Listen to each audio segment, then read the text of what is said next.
हर कोई शोकमग्न है। प्रधानमंत्री ने भी श्रद्धांजलि दी अपने शब्दों के जरिए और इस बात का जिक्र किया शायद कुछ बोलने के लिए नहीं है।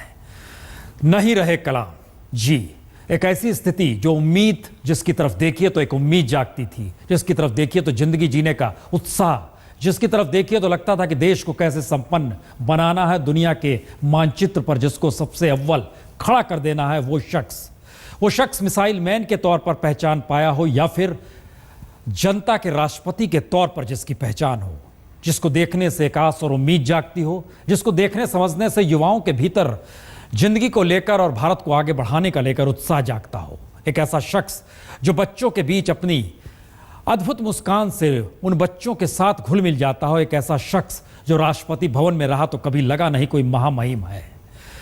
बागवानी भी वो शख्स करता है, किताबें भी लिखता है, कहानियां भी पढ़ता है, कविताएं भी रचता है और इन सब के बीच कहीं अंतरिक्ष विज्ञान को लेकर अपनी बातों को भी रखता है। और संयोग देखिए, जिस प्लेनेट पृथ्वी का जिक्र वो कर रहे थे आज, अपने भाषण में उन्होंने इस बात का भी जिक्र किया कि दुनिया में अलग अलग प्लैनेट्स के बीच में पृथ्वी का क्या महत्व है। और इस महत्व को बताते समझाते हुए एक प्रोफेसर के तौर पर उनकी मौत शिलोंग के इंडियन इंस्टीट्यूट ऑफ मैनेजमेंट में हो गई। हार्ट अटैक आया, उसके बाद अस्पताल ले जाया गया। अस्पताल ले जाने के बाद तमाम उनको आईसीयू में रखा गया और उसके बाद शाम 7 बजे उनका निधन हुआ। बावजूद इसके उसको आधिकारिक तौर पर बताने में कई घंटे लग गए, क्योंकि डॉक्टर भी वहां पर ये लगातार सोच रहे थे कि क्या सांस लौट सकती है कोई किसी रूप में, क्योंकि वो शख्स ऐसा था जो नहीं भी कहीं मौजूदगी रहे तो उसके शब्द हर के हिस्से में गूंजते थे। युवाओं के बीच भ्रष्टाचार को लेकर मिशन के तौर पर भी खड़ा हुआ जाए, एमटीवी उन्हें आइकॉन भी बना दे, एक बच्चा उनको आइडियल मान ले तो उसको लेकर एक फिल्म भी बन जाए। और जिस वक्त में इस देश के भीतर यह सवाल था कि कौन बनेगा राष्ट्रपति, उस वक्त खोज हुई और प्रधानमंत्री अटल बिहारी वाजपेयी उस दिशा में बढ़े। हाँ, अब्दुल कलाम राष्ट्रपति बन सकते हैं। यह सवाल उस समय भी गूंजा था कि क्या राजनीति को ना छू सकने वाला शख्स या राजनीति से दूर शख्स अगर राष्ट्रपति भवन में आएगा तो ऐसे बहुत तेरे मुद्दे होते हैं जिसको लेकर बार बार यह सवाल गूंजता है हर जहन में कि क्या कैबिनेट के डिसीजन हो, सरकार के निर्णय हो और उसका एक अध्ययन राष्ट्रपति किस रूप में करेगा, किस तरीके से करेगा। यह सारी पहचान के साथ एक अजीबोगरीब दस्तक आज दिल के भीतर उठ रही है, क्योंकि एक ऐसा शख्स था वो जिसको लेकर हर क्षेत्र से जुड़े लोगों ने अपनी श्रद्धांजलि देने के लिए आज शब्दों का चयन नहीं किया, बल्कि उनके दिल से जो शब्द निकले वही कह दिए। चाहे वह ए.आर. रहमान हो जिन्हें उम्मीद दिखाई देती हो, चाहे इस देश के तमाम मंत्री हो जिन्हें लगता हो कि नहीं ये जनता का राष्ट्रपति था, या फिर शिक्षाविद हो जिनके भीतर से ये आवाज आ रही है कि एक ऐसा शख्स जो चाहता था कि भारत और आगे बढ़े। आइए शुरुआत करते हैं रिपोर्ट के साथ।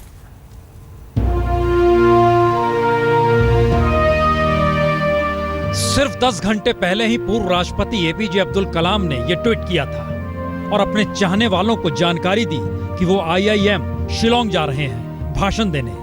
And also it going to have an environment, clean environment.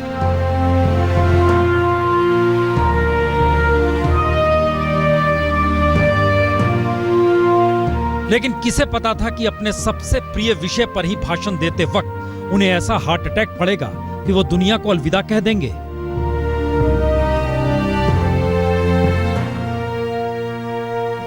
Missile man, यही तो पहचान है एपीजे अब्दुल कलाम की, और इनकी इसी पहचान ने देश को बैलिस्टिक मिसाइल देने वाले वैज्ञानिक के तौर पर दुनिया के सामने पहचान करा दी।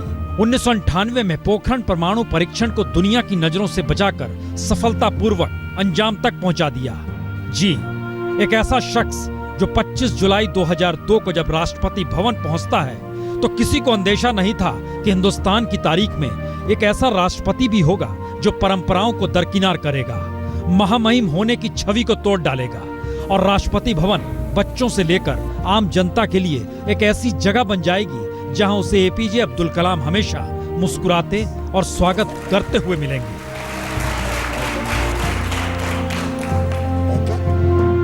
यानी आसमान की ऊंचाइयों को छूने के बाद भी ना कभी पैर डगमगाए, ना ही उस पहचान को छोड़ा जो उन्हें गरीबी और मुफलिसी के दौर में बचपन से मिली। कामयाबी की चोटी पर पहुंचे, लेकिन न बचपन के साथी छूटे, न बचपन का घर। 15 अक्टूबर 1931 को रामेश्वरम तमिलनाडु में जन्मे एपीजे अब्दुल कलाम का पूरा नाम था doctor Abul Pakir Jainulabdeen Abdul Kalam. Madras institute of technology में दाखिला लिया और वहीं से इन्होंने एरोनॉटिकल इंजीनियरिंग में अध्ययन किया और 1962 में भारतीय अंतरिक्ष अनुसंधान संगठन में आ गए। डॉक्टर कलाम को प्रोजेक्ट डायरेक्टर के रूप में भारत का पहला स्वदेशी उपग्रह प्रक्षेपास्त्र बनाने का श्रेय भी हासिल है और अब्दुल कलाम भारत के मिसाइल कार्यक्रम के जनक भी माने जाते हैं। लेकिन भारत की राजनीति में जिस तरीके से बहुत ही खामोशी के साथ अब्दुल कलाम ने अपनी दस्तक दी और एक संदेश दिया कि पद से आगे बड़ा देश होता है, और उसी का असर रहा कि जब वो ट्वीट भी करते तो ट्वीट में अपनी पहचान के तौर पर उन्होंने हमेशा यही लिखा कि 2020 में भारत कैसे आर्थिक तौर पर एक संपन्न देश बनाया जा सकता है। लगातार वो इस दिशा में काम भी कर रहे थे। यानी देश के राजनेता जब सत्ता की दिशा में मुड़ते हैं और आगे बढ़ने की कोशिश करते हैं, वैसे वक्त में भी आम आदमी के करीब, आम लोगों के बीच, जनता के बीच, बच्चों के बीच, बड़े बुजुर्गों के बीच और तमाम उच्च शिक्षा संस्थानों में जाकर अपने भाषणों के जरिए युवाओं को देश के लिए काम करने की दिशा में मोड़ने की चाहत लगातार अब्दुल कलाम में बनी रही और असर इसी का रहा कि 83 बरस की उम्र में, या कहें 84 बरस की उम्र हो चली थी, उस वक्त भी वो शिलोंग जिस विषय पर बोलने गए उसमें भी उनके जहन में अंतरिक्ष और विज्ञान ही था। लेकिन इन सब के साथ भारत को कैसे दुनिया के मानचित्र पर सबसे ऊपर ले जाना है, यह दृष्टि भी थी। अब डॉक्टर कलाम हमारे बीच नहीं है।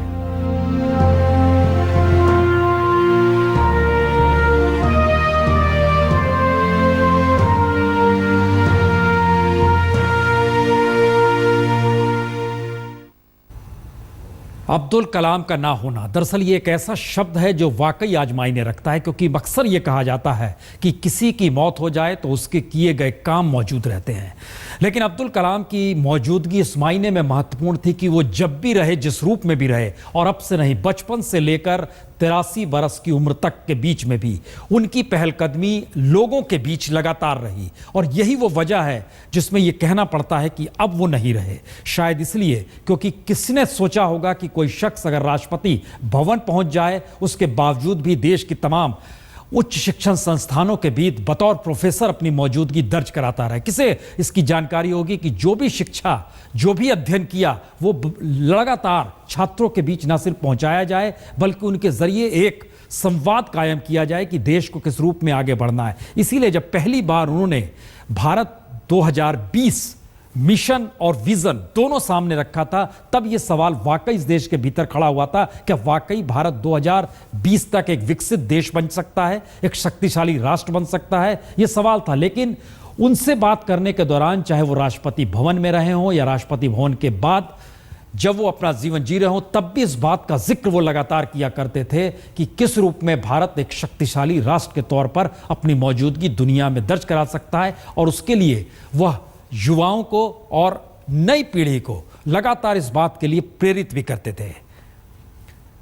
ये सारी स्थितियां बतलाती हैं कि दरअसल वो जो उम्मीद और आस खुद ब खुद डॉक्टर कलाम के साथ जुड़ी रही, भारत रत्न कलाम के साथ जुड़ी रही, वो सारी चीज़ें बतलाती हैं कि किस रूप में भारत के भीतर की पहचान अगर रही तो ये सारी चीज़ों के साथ भारत अपने आप को कैसे जोड़ता है उनके साथ।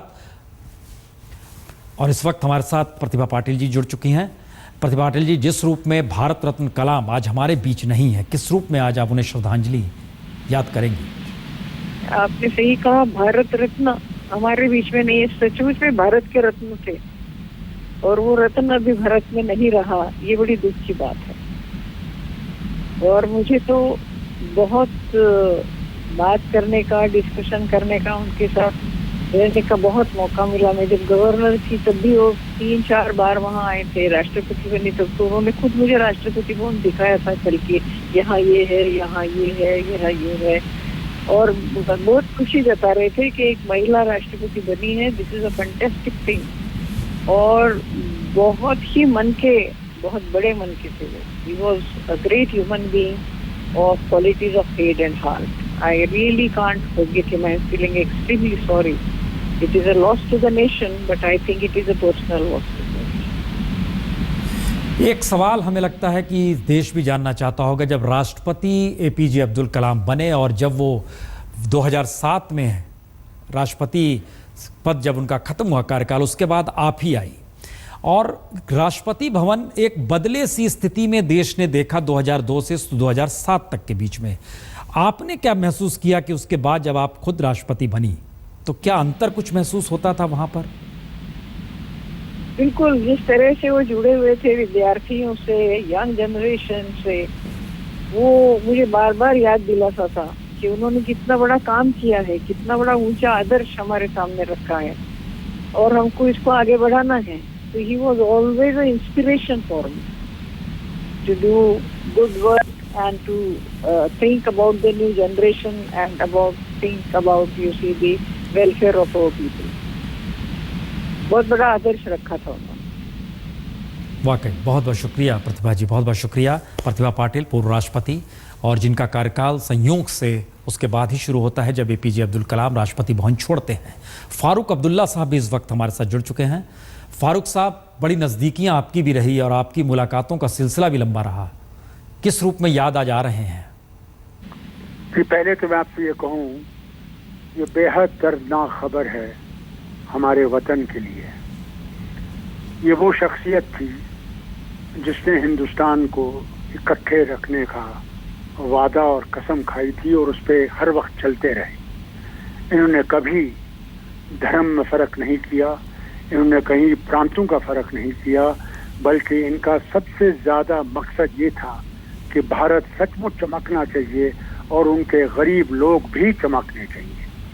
मुझे याद आता है जब पहली दफ़ा मैं इनसे मिला और मैं वाजपेयी जी के साथ पोखरण गया था जहां इन्होंने न्यूक्लियर ब्लास्ट किया था, और मुझे याद आता है कि कितना ही सिंपल शरीफ आदमी ये थे जिसने इतना बड़ा मुल्क के लिए काम किया था और इससे कहते थे कि ये मिसाइल का आदमी है।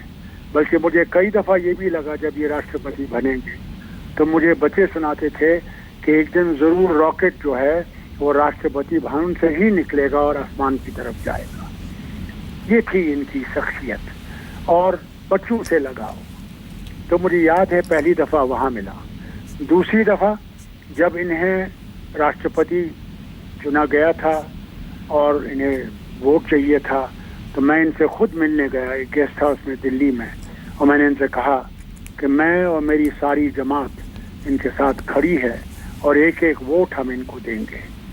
और मुझे याद है जब ये जीत के आए और किस प्यार से मिले, तो कहा मेरे पर मुश्किलें बहुत हैं मगर मैं काम ज़रूर करूँगा और वो वादा पूरा करूँगा कि देश सचमुच चमकता रहे।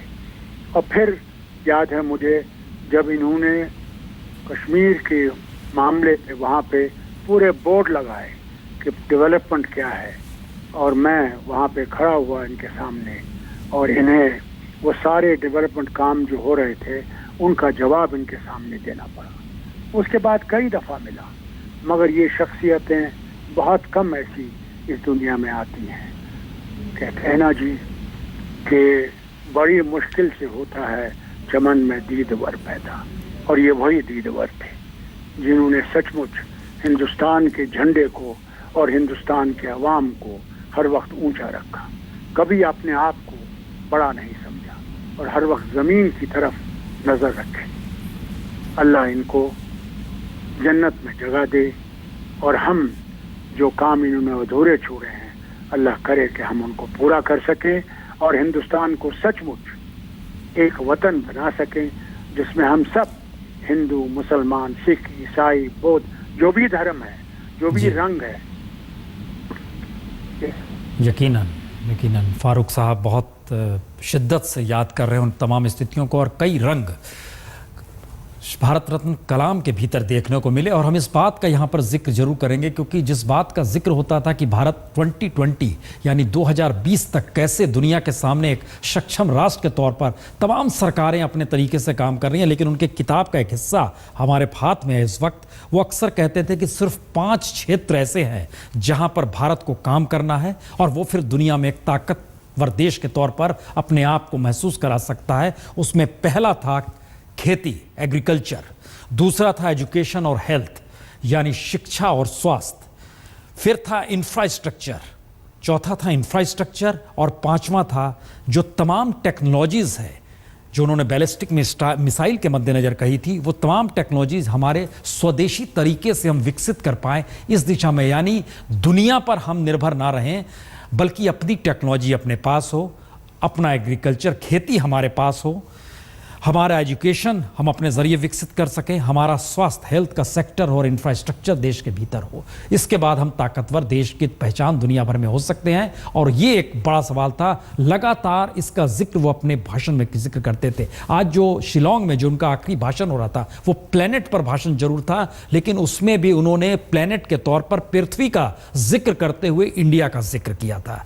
ये उनकी रगों और उनकी शिराओं में हिंदुस्तान किस रूप में दौड़ता था और इसको लेके जो शिद्दत के साथ बचपन में गरीबी और मुफलिसी अखबार फेंका करते थे दूसरे के घरों में, यानी हॉकर थे, वहाँ से ज़िंदगी शुरू करते हुए राष्ट्रपति भवन और वहाँ से निकलने के बाद भी देश के टॉप मोस्ट 6 यूनिवर्सिटीज़ में प्रोफेसर के तौर पर जाते रहना और आज भी वही काम करते हुए उस शख्स की मौत। कलाम नहीं रहे, इसके लिए हमने आपके लिए एक खास डॉक्यूमेंट्री तैयार की है जो हम 10:30 बजे दिखलाएंगे। लेकिन भारत के आज़ादी के बाद देखिए तो बच्चों के लिए एक चचा नेहरू के तौर पे पहचान, लेकिन बच्चों के बीच उतने ही प्रिय भारत रत्न कलाम और बच्चों के बीच इनकी मौजूदगी इस बात का बार बार एहसास कराती थी कि वो आने वाली पीढ़ी को देखकर अपनी ज़िंदगी के तमाम आईने को देखना उसमें चाहते थे और उतारना चाहते थे। इसलिए किसी स्कूल किसी जगह पर बच्चों की मौजूदगी इनके चेहरे पर एक लाजवाब खुशी दौड़ा देती थी। और वजह भी यही, संयोग देखिए, उन्हीं युवाओं के बीच आखिरी सांस ली